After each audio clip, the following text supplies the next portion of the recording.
Mr. President, honored delegates, ladies and gentlemen, we shall propose further cooperative efforts between all the nations in weather prediction and eventually in weather control. We shall propose, finally, a global systems of communication satellites linking the whole world in telegraph and telephone and radio and television. The day need not be far away when such a system will televise the proceedings of this body to every corner of the world for the benefit of peace. Kennedy was talking about weather control with confidence. In April of the previous year, the TIROS satellite had been launched from Cape Canaveral and equipped with solar power to send back images of cloud formations.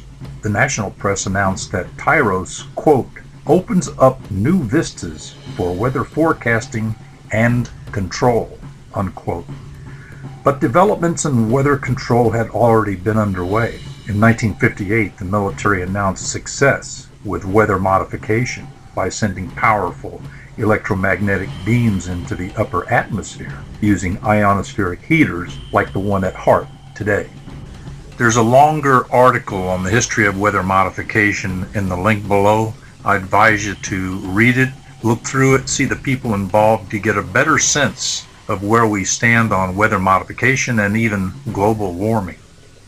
1964 cartoon of the TIROS satellite. Little humor. When we predict snow, it snows.